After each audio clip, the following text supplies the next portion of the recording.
What is up, my peeps? What is up, everybody? Actually, that's a little bit too much energy, but hey, let's go with it. The new 2023 Nissan Z just came out, and if you want to know everything about it, you came to the right spot. Everything you need to know about the new 2023 400Z: power plant, electronics, exterior, interior, pretty much everything. Pricing, when it's going to be released, everything you need to know will be in this video. Leave a like, subscribe if you have not yet already. It helps out the channel so much, and enjoy. The new 400Z, am I right? If you still don't know what the new 2023 Nissan Z looks like, here's a picture of it. That was a bad joke. It is the 7th gen Z coming after the 370Z, which is its predecessor. We waited 12 years. This car came out in 2009, new Z 2023. Roughly 12 years for a new Z to come out. If I had one criticism, is Nissan Z, the name Nissan Z. It is very generic, but why Nissan Z? During the presentation, I forgot the guy's name, put his name right here. He did say that when you look at the new Z, you see various generations of Zs piled into one car. So that's probably why they just named it Z. He said whenever he looked at it, he just saw Z. When you look at this car, only one letter comes to your mind: Z. Like every generation before it, this is a modern interpretation of Z. Which is gonna get me to my next point and a great take. Chris Thibault asked me about this, and I was like, that's really true. I've never thought about it. I don't think anybody's ever talked about it. But if it's just Z and all the Z's are combined into one, will this make this car the very last Z to be made? Let me know down below what you guys think about that theory, because it could be very possible this 2023 is the very last one that we see. But let's talk about the exterior. Some people say it's a 370Z just recycled parts into a 400Z, but they might kind of not be wrong. It is using the same chassis. From the side, it is very similar body lines, and it is using the same brakes. We're gonna get into brakes later. I'm a little disappointed when it comes to brakes, but there's a few things that I noticed right off the bat being there live. One big thing was the samurai sword that came down, which will be blacked out 100%. And then the other thing that I said without even noticing, which when you say something without noticing, it is very true. The gas cap was absolutely freaking humongous, dude. The size of that gas cap was the size of a basketball or a soccer ball. Not even exaggerating. The wheelbase of the car is 100.4 inches. Let's get right into the front end and kind of the idea behind it. I think this front end has to go down in history as the most controversial, hated on small object. Well, it's not that. No, not small. So what Nissan had in mind, as many of you know from the Proto, the goal was to go with like a 240Z front end and a 300ZX rear end, which we're gonna get into that in a little bit. But due to that being it, and when you do something like that, cars from the 80s and 90s are much less, or 70s even, are much less flow, like don't flow as well as they do in modern time. So when you put like a boxy grille from the 70s or 80s into a modern car with newer body lines, it doesn't look great. It looked like a catfish, it looked like a walrus, it looked like... The grille is fixed in a way, but not really. They added kind of like chromish mesh style to the top side of the grille, and then the bottom side of the grille you do have like the motion sensors and then a couple other things, but the grille pretty much looks the same. You got this grille which very mixed emotions on. In the front end we also had the new style headlights. It actually looks pretty cool. I mean, you got the top LED, bottom LED, like the side marker right here. I actually really like it. Doesn't look bad. There's two DRLs, which is basically lights that are always gonna be turned on. One at the very top, one at the very bottom. Kind of creates this orb look to it. It's not bad. I actually kind of really like it. That's a new look.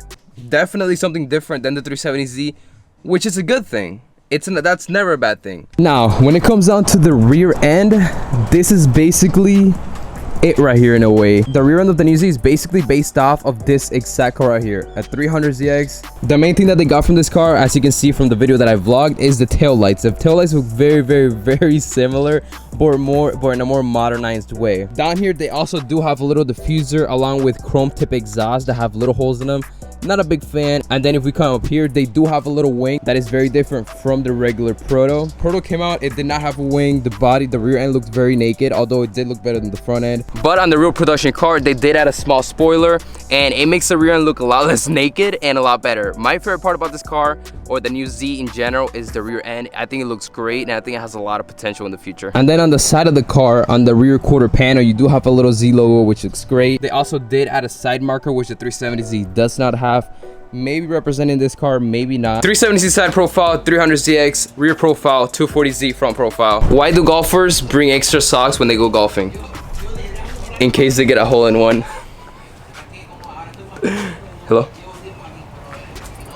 The steering wheel is actually inspired by the old R32 GTR. If you look at it, it's not really like this 370Z steering wheel where the top side is it kind of goes along with the bottom side. It is not too far up. Well, if you look at the 400Z, the top side is a little bit bigger than the two bottom sides. So it looks like this part right here, it's kind of pushed down. But my favorite part, it does have a brand new cluster showing G-force, the big RPM in the middle. It shows a digital miles per hour on the top right. It shows oil temperature, water temperature, diff oil, engine oil level. And that you saw on the screen is only one of 3 screens you can select. Now, if you're good at marketing, you're gonna put the best screen for everybody to see, and the other two are kind of lame. So we might be looking at the better screen, but either way, I love the cluster. It is amazing. And we do still have the 3 digital gauges, which now you will see turbo boost, PSI, along with a turbine speed that goes up to 220,000 RPMs. Absolutely insane.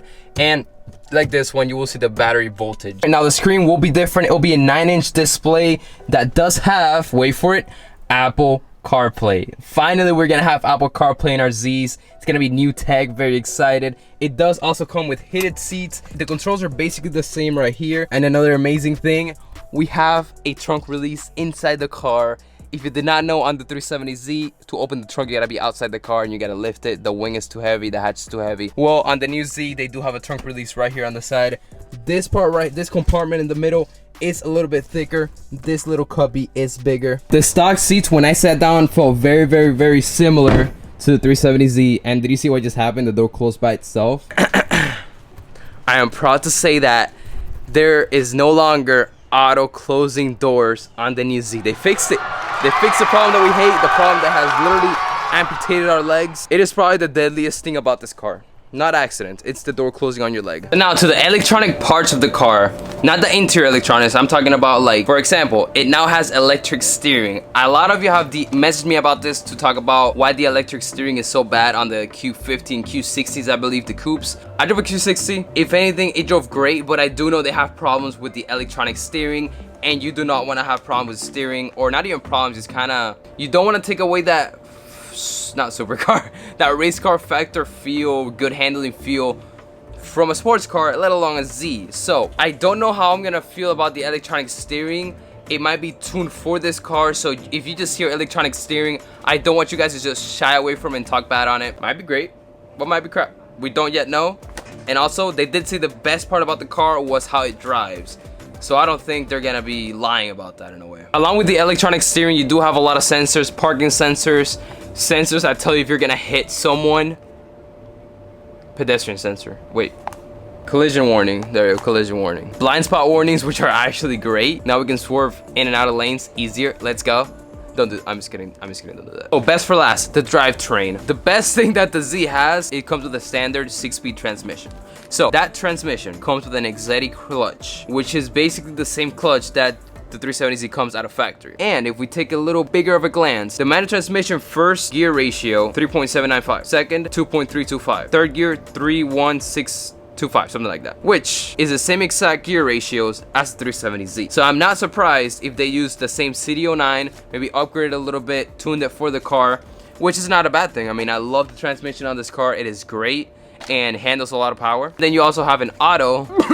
I'm just kidding. 9-speed auto with paddle shifters. And honestly, if you've ever driven a car with paddle shifters, you know that it's fun. I really like it. The car comes with a whopping 400 horsepower and 350 pound-foot of torque at 6,400 RPMs. The same engine as the Q60S, which is a VR30 DDTT. A lot of controversial things about that engine. It's still relatively new in the aftermarket world. I know it can hit like upwards of 500 horsepower to the wheels without blowing up. I'm not exactly sure, but as strong as the VQ37 that's in the 370Z? Definitely not. Is it still a good engine? Definitely yes. Aluminum block, 3.0 twin turbo V6. So the trim. So when it comes down to trims, there's only gonna be 2. Sport, which is kind of the base, and then performance trim. I'm guessing the biggest difference between both trims is you do get the big 4-piston brakes that are the same as the 370Z in a way. And I'm really upset about something. So it turns out they are not going to be doing 2-piece rotors like we saw in the Proto. Hopefully they changed that, because those 2-piece rotors looked really, really nice and they're great for performance.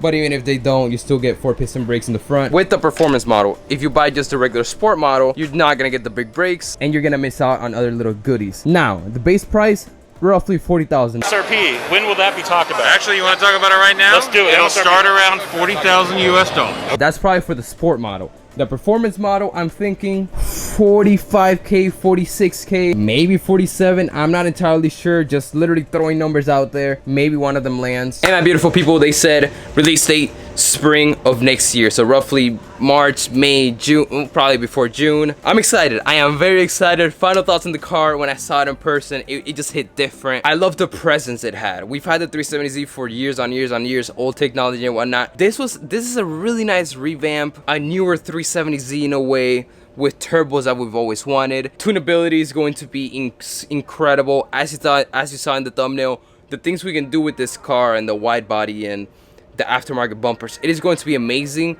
But there's one thing about it I'm very worried about. The aftermarket for this car is gonna be freaking expensive. Max out credit cards. No, don't. Brings me to my next point. It is not available for pre-order. I do know some dealers are doing allocations and you can put some money down and they'll build you one, I think, and then just give it to you or save a spot for you. If any dealer out there wants to work with me, email me, DM me on Instagram. With that being said, I'm gonna end it off right here. I hope I hit the time mark. Probably not, because there was a lot of info I had to put in this video. Smash that like button, subscribe. This video took a lot of work. And as always, thank you all so much for watching, choosing this channel for information and just entertainment in general. I absolutely love all of you. Peace out, and as always, hasta luego.